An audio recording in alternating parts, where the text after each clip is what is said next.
Buenos días, nosotros somos el equipo de los metales y vamos a presentar los materiales compuestos. Aquí tenemos el índice de los temas que vamos a estar abarcando en nuestra presentación. Los antecedentes históricos.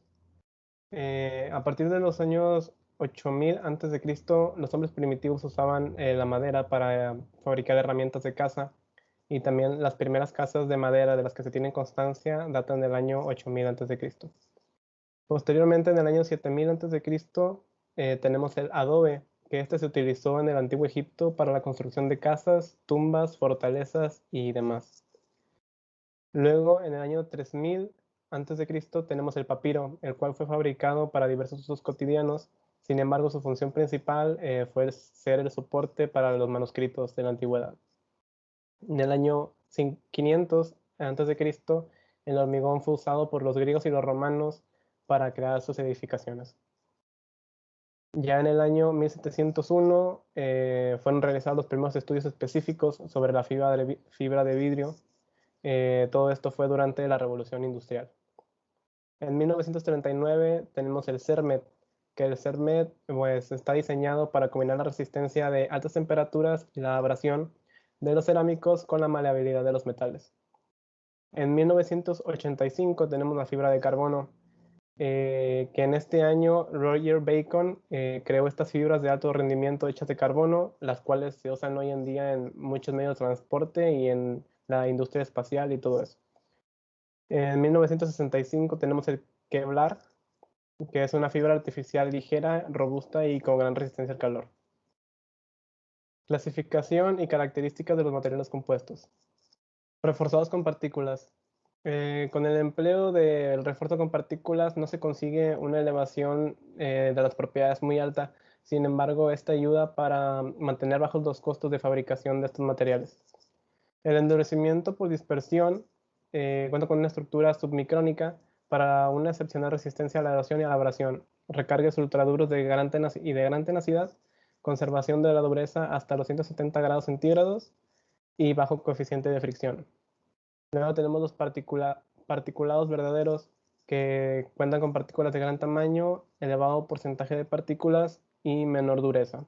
Aquí tenemos una imagen. Luego pasamos al reforzado con fibras, que se forman por la introducción de fibras fuertes, rígidas y frágiles dentro de una matriz más blanda y dúctil. Con esto se mejora la resistencia y la rigidez. Aquí podemos ver las fibras continuas, que dan mayor ligereza, mayor resistencia química y mayor resistencia térmica, además de proporcionar rigidez, refuerzo mecánico y flexibilidad. Luego pasamos a las fibras discretas o seccionadas. Estas aumentan la resistencia a la tracción, evitan el pandeo de las fibras por compresión, aumentan la resistencia a las deformaciones, transfieren la carga de las fibras rotas a las intactas y entre las que no están alineadas con las líneas de tensión. Luego tenemos las fibras tejida o de malla, que estas presentan una elevada rigidez, resistencia a esfuerzos de flexión y alta capacidad de aislamiento. Luego pasamos con los laminares. Los compuestos laminares incluyen laminados recubrimientos más gruesos, metales de revestimiento, bimetales y demás. Aquí vamos a ver los laminares, que tienen capas de materiales unidos por adhesivo orgánico. Estos mejoran la resistencia a la corrosión, mantiene un costo bajo y mejora la resistencia al desgaste. Los recubrimientos duros cuentan con capas superficiales duras, resistentes al desgaste, que se depositan sobre materiales más duros y ductiles. Mejora la duración y la eficiencia de los materiales, eleva la resistencia a la fricción de metal con metal y eleva la resistencia a la abrasión, corrosión y altas temperaturas. Los bimetales, estos son una mezcla de dos o más metales, no como es el caso de una aleación, pero los bimetales consisten en capas de diversos metales. Estas dan muy buena resistencia a la corrosión, resistencia mecánica y buena conductividad eléctrica. Bueno, yo voy a hablar sobre las propiedades, características, entre otras cosas, sobre algunos de estos materiales que a continuación presentan. El hormigón y el concreto. Las cuatro propiedades principales del concreto son trabajabilidad, cohesividad, resistencia y durabilidad. Estas son utilizadas en algunas estructuras, ya sea como edificios, casas, entre otras estructuras. Las características es que tienen un gran peso y un gran volumen, por eso su durabilidad y resistencia. La alta relación de fuerza-durabilidad, como ya antes mencionado, alta tolerancia de la tensión de tracción, la clasificación según su presencia de armaduras de refuerzo, hormigón precomprimido, armadura principal o tensada, y su armadura secundaria, que esta va de la mano según la densidad aparente. Bueno, aquí les presento un proceso de cómo se fabrica este material o se extrae más bien la extracción de la materia prima, después procede a hacer el triturado, preogenización y molienda de la materia prima, esto hasta terminar en el moliendo del cemento y almacenamiento en aislación, por así decirlo. Esta es una estadística de cómo se presentan los países para su exportación e importación. Vemos que China, India están por la cabeza, pero pues China está por encima de todos por un nivel muy, muy alto. Vemos empresas que las producen en México como Cemex, Cemento Moctezuma, Cementos y Concretos Nacionales como Cruz Azul. Número de plantas son 15 de Cemex, Cemento Moctezuma 3 y Cementos y Concretos Nacionales 4. Estas en el Monterrey y en el DF. Los impactos ambientales negativos de las operaciones del cemento ocurren en las siguientes áreas: el almacenamiento de los materiales, molienda y emisiones durante el enfriamiento del horno y la escoria que sueltan al ser fabricados. El social es un elemento clave para el desarrollo de las infraestructuras, permitiendo salvar obstáculos y facilitar la comunicación de la construcción de carreteras. Esto ya antes mencionado al inicio. Lo científico sirve como ligante o aglomerante en la fabricación de morteros y hormigones, esto para unir algunas estructuras. El asfalto es un material bituminoso de color negro constituido principalmente por asfaltenos, resinas y aceites, elementos que proporcionan características de consistencia, aglutinación y ductilidad. La clasificación es cementos asfálticos, emulsiones asfálticas y asfaltos rebajados. Aquí presento cómo es el proceso de fabricación, silo de almacenaje, el elevador, tambor de secado y la mezcla. El colector de los polvos está por un extremo. Los tanques de almacenamiento de asfalto, esto para almacenar los residuos que deja la materia, y el sistema de alimentación en frío. Esta es una estadística de los países que más producen. Vemos que China está de nuevo por encima de todos, con millones de metros cuadrados, 5.700, un porcentaje del 47.8%. Y vemos que en otros países están muy por debajo de ellos. México tiene un 2.0% con solamente 228 millones de metros cuadrados. A comparación de China, son números bajos. El impacto ambiental: los materiales a base de asfalto son abundantes y una fuente importante no tradicional de compuestos orgánicos. La social: en cuestión de lo automovilístico, va como materiales de vanguardia, ya que se va mejor en cuestión de seguridad y utilidad. Lo científico: el asfalto y los pavimentos absorben mucha energía en forma de calor emitido por el sol, lo que puede resultar potencialmente peligroso. La madera: es fácil de trabajar con herramientas sencillas, es buen aislante térmico y eléctrico. En lo acústico, pues tiene sus características. La clasificación de las maderas va de las blandas a las duras. Es una representación gráfica de cómo se extrae la madera. Vemos que van y las talan, pasan por una tira de aserradero y de terceros. Esto terminan en la calandra, que es para sacar ya la madera en sí.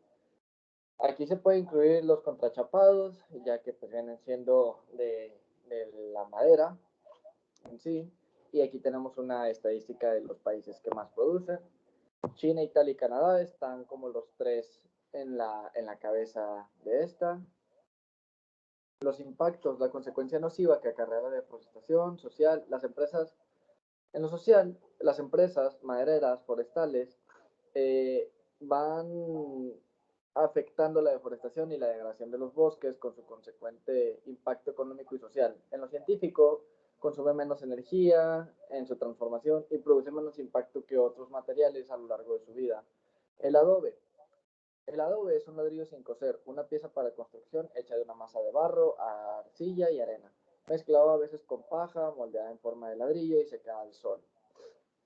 Los procesos de fabricación del adobe, en este caso no tengo una representación gráfica, pero es cernir la tierra, revolver los componentes en seco, revolver la tierra mojada con palas y pisarlas después por un buen rato con los pies, se forma el adobe con un molde y se deja secar por un día. Esta es una gráfica de los países que más producen. Vemos que tenemos un 36% con UE, Canadá en un 24%, Estados Unidos con un 16% y los otros con unas cantidades más bajas. El impacto ambiental es por ser tierra sin coser, no tiene un impacto en su fabricación y tampoco en la vida útil que tendrá. La social es un material muy accesible y muy poco contaminante hacia el medio ambiente. Científico, es un material sencillo y de vida útil y larga, pero de poca resistencia. Hasta aquí mi parte, esto sería todo. Gracias.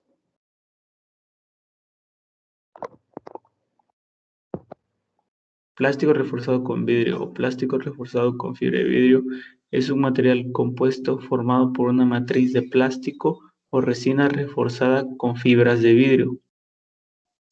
Este plástico es comúnmente utilizado para sillas de plástico que por sí mismas están reforzadas con fibra de vidrio. Este plástico es ampliamente utilizado para la fabricación de placas de circuito impreso o PCB por las siglas en inglés. Se usa también para televisores, radios, computadoras, teléfonos móviles. Son algunos ejemplos. Plástico reforzado con fibra de carbono. Tiene una buena resistencia frente a sustancias químicas. Mantiene una constante dieléctrica baja. Actúan como aislante eléctrico. No presentan interferencias en las ondas electromagnéticas. Se usan comúnmente donde quiera que se requiera una alta relación de resistencia o peso y rigidez. Aquí podemos ver un ejemplo que es muy usado para el casco de los motociclistas. Se usa también en la industria aeroespacial, automoción, ingeniería civil, artículos deportivos y un número creciente de otras aplicaciones de consumo y técnicas. El Kevlar. El Kevlar es un polímero de tipo polímida que se emplea en la elaboración de hilos con presentación de resistencia extraordinaria. Aquí podemos ver que se ocupa para la industria como guantes. Principales productores en México son Azteca Bots y en Estados Unidos y los principales importadores y exportadores son Estados Unidos, Irlanda del Norte y Japón. Se elabora con hilos con una resistencia extraordinaria. Entre sus aplicaciones está la fabricación de cables, ropa resistente de protección y chalecos antibalas. El grafeno. El grafeno es una sustancia compuesta por carbono puro, con átomos organizados en un patrón regular hexagonal parecido al grafito. Es un material casi transparente. El grafeno es un material a base de moléculas de carbono que se obtiene a partir del grafito, uno de los elementos más abundantes en la naturaleza. Y como podemos ver es un plástico muy maleable. La principal ventaja del grafeno es su alta resistencia y durabilidad, conjugada con una asombrosa flexibilidad. Los principales productores de grafeno en México son Grafnemex. El cermen. El cermen es una roca con la que fabrican hierro formado por materiales de cerámico y metales. El cermen de carburo de titanio son los más duros y se emplean principalmente para maquinar aceros y hierro colado. Son muy comunes en México, en el estado de Nuevo León, debido a que se ocupa mucho en la industria de la metalurgia. El precret. El precret es un material compuesto hecho con un 14% de serrín y otra pulpa de madera y un 86% de hielo. Es un material compuesto por acerrín y agua, cuyas propiedades termofísicas permiten que pueda ser usado como dispositivo refrigerante en cadenas de frío, debido a que no se descongela a la misma velocidad que el hielo y tiene una durabilidad y resistencia mayor. Una de sus características es que resistencia a grandes tensiones gracias a su composición fibrosa. Bueno, mi nombre es Daniel Díaz Virega y me tocó explicar el proceso de fabricación en molde abierto. El primer proceso es el molde por colocación manual. Es denominado así debido a las bajas o nulas presiones que se necesitan y es muy utilizado en la industria aeroespacial debido a su gran flexibilidad. Se trata de un proceso muy lento con más de 50 pasos individuales. La etapa de colocación manual de las láminas consume en torno a la mitad del tiempo total del proceso. Los posibles defectos que pueden presentar estas piezas fabricadas mediante este método son arrugas en la superficie, burbujas de aire atrapadas, poros y picaduras, cuarteado y grietas, mala adherencia al molde, áreas pegajosas y afloramiento de fibras. Este es un ejemplo de cómo se hace el proceso de moldeo por colocación manual. Primero es la preparación del molde, la colocación del refuerzo, aplicación sucesiva de la resina, desburjeo, curado y desmoldeo. El filament winding es un proceso de fabricación en el que se enrollan refuerzos continuos a grandes velocidades y de forma precisa sobre un mandril que rota en torno a su eje de giro. Existen tres modelos de bobinado. El bobinado helicoidal, que es el movimiento rotacional del mandril combinado con el movimiento longitudinal que se impregna en el cabezal de impregnación. El bobinado circunferencial es una variante del anterior, pero con un ángulo de 90 grados, y el bobinado polar o plano, tanto el movimiento circular como longitudinal, tienen un movimiento rotacional. Este proceso se utiliza para producir cilindros huecos de alta resistencia. Las aplicaciones de este proceso son tanques químicos y de almacenamiento de combustibles, recipientes a presión y cubiertas de motores de cohetes. Ahora el proceso en autoclave es el proceso que se lleva a cabo de materiales compuestos y es utilizado para consolidar y curar componentes realizados de materiales compuestos. Es mediante el uso de temperatura y presión. Las variables que más dependen es la temperatura y la presión aplicadas y se vienen definiciones por el tipo de material a procesar. Materiales termoestables, se necesita altas temperaturas para reducir la viscosidad y empezar la reacción química del curado. Sus rangos van desde los 176 grados Celsius y 600 kilopascales. Los termoestables no son los mismos requerimientos de temperatura como los termoestables, ya que no se necesita una reacción química que activar para el curado. El uso de la presión en el proceso es necesario para mantener en todo momento las láminas juntas y eliminar posibles defectos que pudieran forzarse, poros o deslaminaciones. La mayor ventaja del conformado en autoclave es la gran flexibilidad para procesar distintas familias de materiales. El proceso de fabricación en moldeo cerrado. La inyección. Se utiliza la misma tecnología que el modelo de inyección de plásticos tradicional. La diferencia es el introducir en molde únicamente un polímero, ya sea termoplástico o termoestable. Se introduce el polímero más un refuerzo. Las fibras más utilizadas son las de vidrio, carbono y amarilla. Estos refuerzos afectan notablemente a las propiedades mecánicas del material final, pero por otro lado presentan algunos inconvenientes como dificultad para controlar el posicionamiento de las fibras en la pieza. Las fibras pueden reducir notablemente su longitud por rotura con el tornillo sin fin que alimenta el proceso.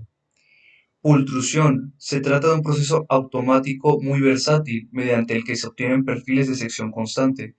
La descripción del proceso consta de varias etapas. La primera, las fibras de refuerzo se presentan en forma de bobinas o rollos para favorecer el flujo continuo del material.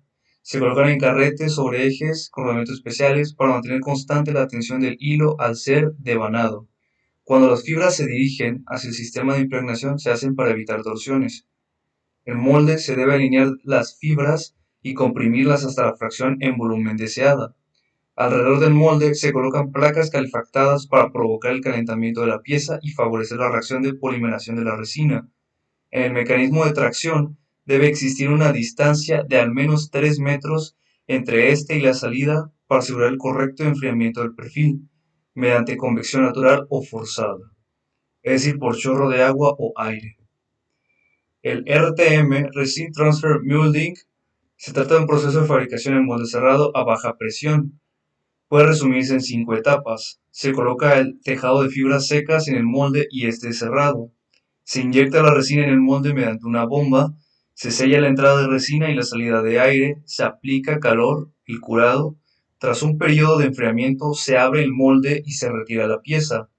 Debido a la posibilidad de moldear las fibras en seco antes de la inyección de la resina, se consigue una mejor orientación de las fibras, aumentando las propiedades mecánicas del material. El SMC consiste en el moldeo de una resina termoestable reforzada, generalmente con fibra de vidrio en forma de hilos cortados o continuos, obteniendo la pieza final a través de polimeración de la resina por aplicación de presión y temperatura. Este método de fabricación posee una etapa preliminar en la que se crea el preimpregnado que después se utilizará para realizar la pieza final deseada. Sus características principales son buena estabilidad dimensional, excelente acabado superficial por ambas caras, buenas propiedades de resistencias mecánicas, posibilidad de obtener geometrías complejas, alta capacidad de automatización y el sector principal es el automóvil. Sus ejemplos son capotas, paneles delanteros, etc. Y esas son las bibliografías.